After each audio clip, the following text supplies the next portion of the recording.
சிவபெருமான் எடுத்து சொல்ல அம்மா பார்வதி சொல்றாங்க இந்த தேவா கைலங்கிரி வாசகனே உமா மகேஸ்வரா என்னை போர் பெண்ணல்லவா கேட்கக்கூடிய வரத்தை தாங்கள் கொடுக்க வேண்டும் என்று சக்தி சிவனிடத்துல சொல்ல அப்ப சிவபெருமான் சொல்லுகிறார் அம்மா எல்லோரும் என்ன நினைச்சு தவம் இருந்தாங்க ஆட வேண்டும் நகர வேண்டும் பொன் வேண்டும் பொருள் வேண்டும் சாகாத வர வேண்டும் என்று கேட்டிருக்காங்க. அந்த வரத்தை நான் கொடுத்திருக்கேன். நாகக்கன்னியானவள் அதாவது குழந்தை வர வேண்டும் என்று தவம் இருக்கிறாள். குழந்தை வரம் கொடுக்கிறது வாங்கிட்டையும் கிடையாது யாங்கிட்டையும் கிடையாது. நம்ம ரெண்டு பேர்களிலும் கிடையாது. சரி, நமக்கும் மேலாக ஒருவன் இருக்கின்றார். யாரம்மா? சித்திரபுத்திரன் ஐயனார் வரவழைத்து இருவர்களுடைய ஜாதகத்தை பார்த்து ஜாதகம் பராபரம் குழந்தை இருந்தால் நம்ம கொடுத்துடலாம் என்று ஆண்டவன் சிவபெருமான் சக்தி இடத்துல சொல்ல சக்தி சிவனும் சித்திரபுத்திரன் ஐயனாரை வரவழைக்கின்றார். நல்ல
கணக்கே அப்பாவும் நம்மளே அழைக்கார் என்று அந்த கருவேலம் அறை திறந்து கணக்கு ஏட்ட கையில் எடுத்து உத்தரனையினார் வருகின்றார். பாருங்க எப்படி வைக்கிறார் அருவேங்களை அங்கரை தீரந்து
அம்மாவும் அழகு சித்திரபுத்திரன் ஐயனார் வணங்கி நிற்கின்றார். அப்படி நிற்கும் போது உடனே அப்ப பகவான் சொல்லுகிறார், அப்பா உன்னை ஏன் வரவழைத்தேன் தெரியுமா? நாகரோக பட்டணத்தை ஆண்டு வரக்கூடிய நாகராஜன் தேவி நாகக்கண்ணி குழந்தை வேணும் என்று அம்மா கொடிய தவம் இருக்காங்க. அவர்கள் தவநிலையை பாராட்டி வரம் கொடுக்க வேண்டும். அவர்களுடைய இருவருடைய ஜாதகத்தை பார்த்து சொல்லு. 7 பிறப்பு பிறந்து 8வது பிறப்பு என் தாய் பார்வதியாக பிறந்தாரோ நாகக்கண்ணி ஜாதக விதிப்படி குழந்தை என்பது கிடையாது. இருவருடைய ஜாதகத்தை பார்த்து சித்திரபுத்திர நாயனார் சொன்னார். தன் இடுப்பாரும் சென்றார். உடனே அம்மா சொல்றார், ஆண்டவனே பகவானே அகில உலகமெல்லாம் படைத்த உமா மகேஸ்வரா உன்னை போல் பெண்ணல்லவா அவர்களுக்கு தாங்கள் எப்படியாவது குழந்தை வரம் கொடுக்க வேண்டும் என்று சக்தி சிவனிடத்தில் சொல்ல நாகராஜ மன்னன் தேவியை பார்த்து சொல்லுகிறார், எல்லோரையும் கைலாசம் வரவழைத்து கைலாசத்துல வச்சு நான் வரம் கொடுத்திருக்கேன். அந்த அம்மா இருபிறவியாக இருக்காங்க. இருபிறவின்னா எப்படி? தலையானது மனிதர் தலை, உடலானது பாம்பின் உடல். சரி, அம்மா ஊந்து நவண்டு கைலாசம் வர முன்பது பழையடி 12 வருஷம் ஆகிரும். மறுபடியும் 12 வருடங்கள் ஆகிவிடும். ஆமா, அதனால நான் போய் வரம் கொடுத்துட்டு வரத்தை கொடுத்துட்டு வாரேன். ஆமா, மருமவா எனக்கு தானே என்னமோ வாங்கிட்டு வர மாதிரி இருக்கு. ஆகையினாலே உடனே அந்த ஆண்டவன் பகவான் சரி ஆகையினாலே வரம் கொடுக்க வேண்டும் என்று புறப்படுவார். அந்த அம்மா சும்மா இருந்தாங்களா? இறைவா ஆண்டவா நானும் ஒன்னா வருவேன் சொல்றா. பார்வதி படைத்திருக்கும் அணுக்களுக்கு கண்டு படியளக்குது இந்த பகவானுடைய வேலை. அந்த பகவானுடைய வேலை சுவாமியே அதை பாருங்க, சுவாமியே இதை பாருங்க. நீ வாயை திறந்து சொல்லுவ. அதாவது நீ வரக்கூடாது என்று சொன்ன உடனே சிவபெருமான் இருந்து வருகிறார். அம்மா பார்வதி நானும் வருவேன். சரி, பேர்கள் எப்படி வராங்க? எப்படி வருகிறார்கள்? நல்ல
ஆண்டவன் சிவபெருமானும் அம்மை பார்வதி வருகிறார்.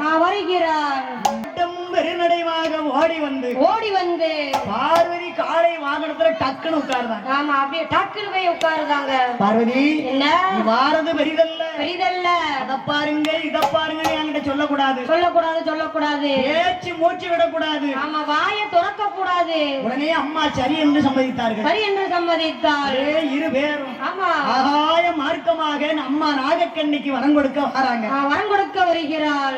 சக்தி சும்மா இருக்க கூடாது, சும்மா இருப்பாளா? அதான் பெரியவங்க சொல்லுவாங்க 5 ஆம்பளை, அதாவது 50 ஆம்பளையால இருந்துருவாங்க. 5 பொம்பளையால ஒண்ணா இருக்க மாட்டாங்க. அதே மாதிரி அம்மா வாயை திறக்காங்க. ஆமா, இறைவா அதோ பாருங்கள். ஆமா, கிழக்க பாருங்க.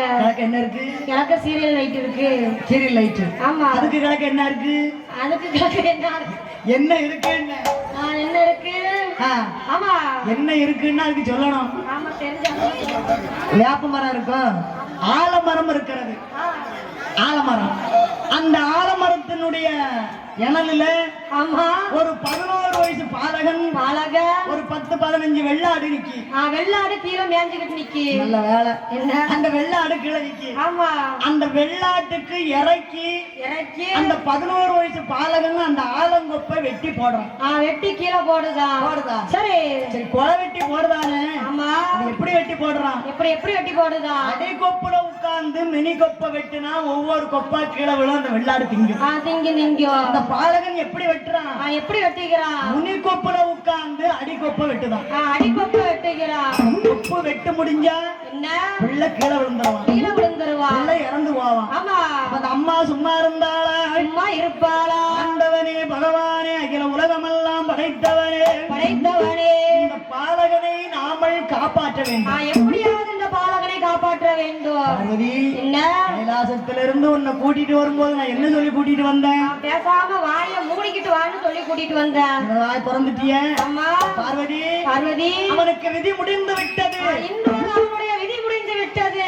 சுவாமி என்ன அந்த விதியும் என் மதியாரை வெல்லுவேன். என்னுடைய மதியாரை வெல்லுவேன். பார்வதி என்ன பெண்புத்தி பின்புத்தி என்பதற்கு நீ இலக்கணம் காட்டுகிறாய். மதியால வெல்லுவோம்னு சொல்லுதல்ல. ஆமா அந்த குழந்தைய காப்பாத்தணும்னு சொல்லுத. சொல்லுத உன் வழிக்கு நான் வாரேன். அந்த குழந்தை கொப்பு வெட்டு முடிஞ்சு கீழே விழும்போது அம்மா என்று சொல்லி கீழே விழுந்தா நீ போய் காப்பாத்திக்கோ. அப்பா என்று சொல்லி கீழே விழுந்தா நான் போய் காப்பாத்திக்கிடுவேன். 2 பேரும் வாக்கை கொடுத்தார்கள். அம்மா ஆதாயத்துல 2 பேரும் அந்த குழந்தையினுடைய உயிரை காப்பாற்ற சக்தி சிவனும் ஆதாயத்துல நின்று கொண்டு வாதாடுதாங்க. சரி இந்த பையன் கொப்பை வெட்டுனான். ஆமா வெட்டு முடிஞ்சது. கொப்பும் குழந்தையும் மரத்துல அப்படியே உருண்டுகிட்டு கீழே பார்த்து வாரா. கீழே வந்து விழும்போது அவன் என்ன சொல்லி விழுந்தா? அம்மா வந்து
ஆகையினாலே பாலகன் ஒண்ணு அம்மா என்று சொல்லி விழுந்திருக்கணும். ஆமா அல்லது அப்பா என்று சொல்லி விழுந்திருக்கணும். கீழே விழுந்திருக்கணும். என்ன சொல்லி விழுந்தா? செத்தேன்னு சொல்லி கீழே விழுந்தான். செத்து போனான். ஆமா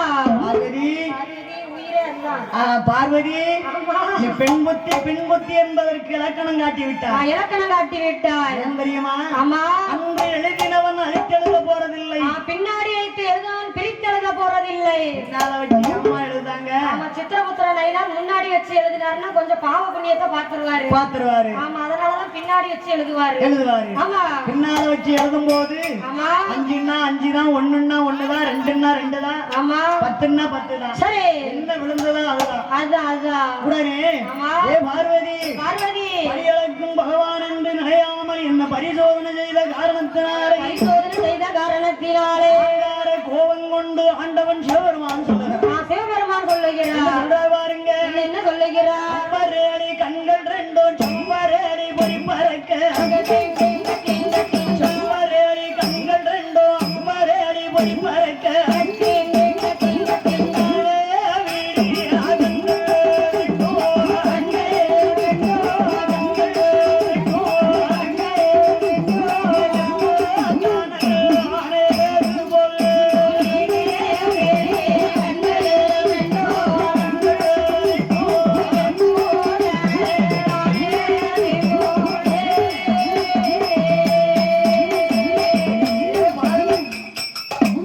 பார்வதி அங்கார கோபம் கொண்டு அவ்வாறே கண்கள் ரெண்டும் அஞ்செவ்வாறே பொறிப்பறக்க கண்கள் ரெண்டும் அவ்வாறே பொறிப்பறக்க கண்கள் ரெண்டும் நெருப்புத்தானது போல் ஆங்கார கோபம் கொண்டு ஆண்டவன் சிவபெருமான் அம்மா பார்வதியை பார்த்து சொல்லுகிறா பார்வதி அப்பா எப்படி புடிங்கி கொடுத்தாலும் அதே மாதிரி பிள்ளையும் வச்சிருக்கு. அதாவது ஆமா ஜாதக விதிப்படி குழந்தை இல்லாத நாகக்கண்ணிக்கு குழந்தை வரம் கொடுத்துட்டு வான்னு சொன்னேன். ஒரு காத்து பிடிக்க குட்டி கட்டா இல்லன்னு 300 வருது எந்த அதுதானே இறைவா ஆண்டவா. ஆனால் ஜாதக விதிப்படி குழந்தை இல்லாத நாகக்கண்ணிக்கு வரம் கொடுக்கன்னு சொன்னேன். ஆகையினாலே ஆண்டவன் பகவான் சொல்லுகிறார் அந்த நேரத்திலே ஆமம்மா பார்வதி ஜாதக விதிப்படி குழந்தை இல்லாத நாகக்கண்ணிக்கு நீதான் போய் குழந்தையாக பிறக்க வேண்டும். பிள்ளையாக பிறக்க வேண்டும். அம்மா ஆண்டவன் பகவான் அந்த இடத்துல ஆதிபராசக்தி அம்மை பார்வதியை 8 பரலாக்கினார். அப்படியே 8 உருண்டைகளாக மாற்றினார். 8 உருண்டை உங்க அம்மா உருண்டை 8 பரல் 8 பரலாக்கி அம்மா கையில் எடுத்தார். அம்மா கேட்காங்க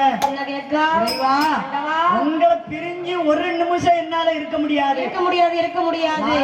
நாகக்கண்ணிக்கும் பிள்ளையாக என்ன போய் பிறக்க வேண்டும் என்று தாங்கள் கட்டளை இடுகிறீர்கள். ஆமா என்ன செய்வேன் பார்வதி என்ன மொத்தத்துல உனக்கு 1008 அவதாரம் 1008 அவதாரங்கள். இந்த 1008 அவதாரத்திலே ஆமா அஷ்டகாரி 8 பேர் அதிகாரி சந்தனமாரி முப்படாதியாக நீ போய் பிறக்க வேண்டும். முப்படாதி சந்தனமாரியாக நீ போய் பிறக்க வேண்டும். பார்வதிக்கு வரத்தை கொடுத்தார் ஆண்டவன் சிவபெருமான். அந்த 8 பரலையும் கையில் எடுத்து ஆண்டவன் பகவான் எங்க வாரார் வாருங்க எங்க வருகிறார். நாகக்கண்ணிக்கு வரம் கொடுக்க நாதன் சிவன் வருகிறார். ஆமம்மா வாரார் பாருங்க எப்படி வருகிறார். ஆகாய அம்மா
ஒரு குழந்தைக்காக தாங்கள் தவம் இருந்தீர்கள்.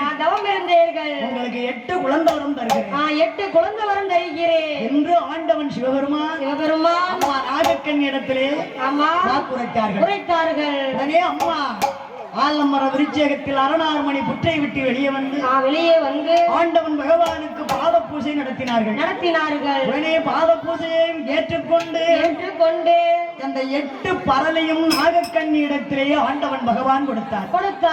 உடனே அந்த அம்மா குழந்தவரம் தந்தேன் என்று கொடுத்த உடனே என்ன அதாவது அம்மா ஆண் குழந்தையா பிறக்குமா அல்லது பெண் குழந்தையா பிறக்குமா அல்லது எங்களை மாதிரி பிறக்குமா என்று அந்த அம்மா கேட்டாங்களா? கிடையாது. பகவான் உனக்கு குழந்தை வரம் தந்தேன் என்று சொன்ன உடனே அம்மா அந்த 8 பறையும் வாங்கினார்கள். வரத்தை வாங்கிக் கொண்டு நாகக்கண்ணி பெண்கொடியாய் எப்படி வாராங்க பாருங்க. எப்படி வருகிறார். ஆண்டவன் பகவான் கொடுத்த வரத்தை வாங்கிக் கொண்டு அந்த சிவபெருமானை வணங்கி அந்த அம்மா எப்படி வாராங்க வரம் வாங்கும் மட்டும் வணங்கினேன் என்றால் மட்டும் வணங்கினேன் என்றால் வாங்கிய பின்னே அம்மா கொள்ளே பின்னே வாரங்க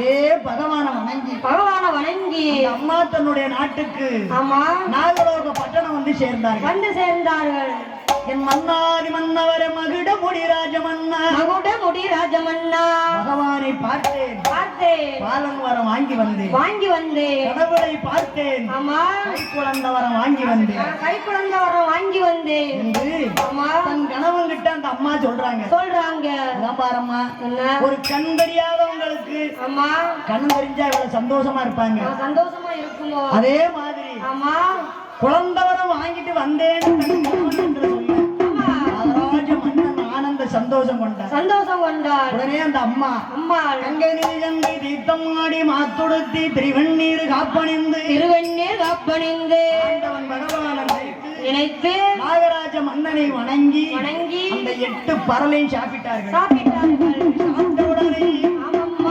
ஆண்டவனுடைய குருவையினாலே அந்த அம்மா நாகக்கண்ணி அன்றோடு குடிமறந்து ஆகிலையா சூடாகி 8 நாளாக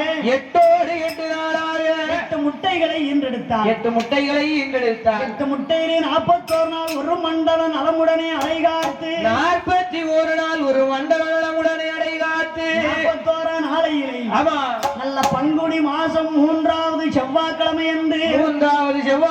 என்று புத்தங்குள நகரத்தை வாழ வைக்க வந்த அம்மா முப்படாரி சந்தனமாரி பிறக்க வரத்தைக்கார காளி அம்மா பிறக்க போறா 8 பேரும் பிறக்க போறா அப்பு ஜடையழகி அங்கார கோவக்காரி கோரகிழி அழகியும் கோரம் தங்கை அவள் சேரையழகி எங்கூர புட்டழகி பிறக்க போறா 41 நாளையில இல்ல செவ்வாய்க்கிழமை பங்குனி மாசம் 3வது செவ்வாய்க்கிழமை மத்தியானம் மதியம் போரை அரம்பயர்கள் குரவை போட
பங்குனி மாசம் 3வது செவ்வாய்க்கிழமை மத்தியானம் மதியம் போல மதிய உச்சி வேளையிலே அக்காரங்க 8 பேரும் நாகராஜன் நாகக்கண்ணிக்கும் பிள்ளையாக பிறந்து என் தாய் சந்தனமாரி அந்த முப்பிடாதி அக்காரங்க 8 பேர்களும் எப்படி ஆதாளி போட்டு நிக்கா பாருங்க எப்படி ஆதாளி போடுகிறார் வீரப்பல்லா விரிச்சா